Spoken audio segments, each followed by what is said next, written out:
மீன ராசியில் பிறந்த நம்மளுக்கு இந்த வாரம் அப்படிங்கிற பார்த்தோம்னா, நீங்க கோவத்தையும், மன அழுத்தத்தையும் கண்ட்ரோல் பண்ணக்கூடிய ஒரு வாரமா இருக்குங்க. ஸோ இந்த வாரத்தில வந்து பார்த்தோம்னா, நீங்க ஃபாலோ பண்ண வேண்டிய ரொம்ப முக்கியமான விஷயம் பார்த்தோம் அப்புட்ன்னா, நீங்க தனியா இருக்கவே இருக்காதீங்க. ஸோ அதே மாரி பார்த்தோம் அப்புட்ன்னா, யாராச்சும் உங்கள குறை சொன்னாலும் பார்த்தோம் அப்புட்ன்னா, அத நீங்க அக்செப்ட் பண்ணிக்கோங்க. அவங்கட்ட திரும்ப நீங்க ஆர்கியூமென்ட்டோ, திரும்ப நீங்க வந்து பார்த்தீங்க அப்புட்ன்னா, ப்ராப்ளம் பண்றீங்க அப்புட்ன்னா, உங்களுக்கு தான் நீங்க கூட கொஞ்சம் மன அழுத்தமா இருக்கக்கூடிய வாய்ப்புகள் அதிகமா இருக்குது. அதே மாரி ஒரு சில நேரங்கள்ல வந்து பார்த்தோம்னா, உங்களுக்கு குளோஸா இருக்க நபர்கள் பார்த்தா, உங்கள ஏமாத்துறக்கான அமைப்புகளும் இந்த வாரத்தில இருக்குது. ஸோ, அத நீங்க கண்டுபிடிச்சதுக்கு அப்புறம் பார்த்தோம்னா, உங்களுக்கு இன்னும் கொஞ்சம் அதிகமா கோபம், வெறுப்புக்கள்லாம் வரலாம். மத்தபடி இந்த வாரத்த பொறுத்தளவு பார்த்தா, உங்களுக்கு வந்து புதுசா ஏதாச்சும் கத்துக்கிடணும், புதுசா ஏதாச்சும் தெரிஞ்சுக்கணும் அப்படிங்கிற எண்ணம்லாம் உங்களுக்கு அதிகமா இருக்கும். ஸோ, அந்த விஷயத்துல நீங்க தாராளமா ஃபோக்கஸ் பண்ணலாம்.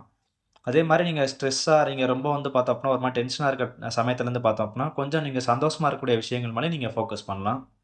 இதெல்லாம் ஒரு பக்கம் இருந்தாலும், மீன ராசியில பிறந்த நண்பர்கள் இந்த வாரத்தில நீங்க ஃபாலோ பண்ண வேண்டிய ரொம்ப ரொம்ப முக்கியமான ஒரு விஷயம் பார்த்தோம்னா, உங்க ஹெல்த்துக்கு நீங்க அதிகப்படி இம்பார்ட்டன்ஸ் குடுங்க.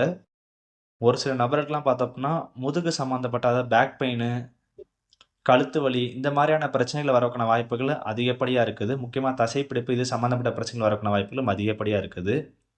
அதே மாரி நீங்க ஃபாலோ பண்ண வேண்டிய 2வது விஷயம் பார்த்தோம்னா, பழைய விஷயங்கள்ல நடந்த ஒரு கெட்ட சம்பவங்கள நெனச்சு வந்து பார்த்தோம்னா, இப்ப நீங்க பிரசன்ட்ல நிகழ்காலத்த வந்து வேஸ்ட் பண்ணிறாதீங்க.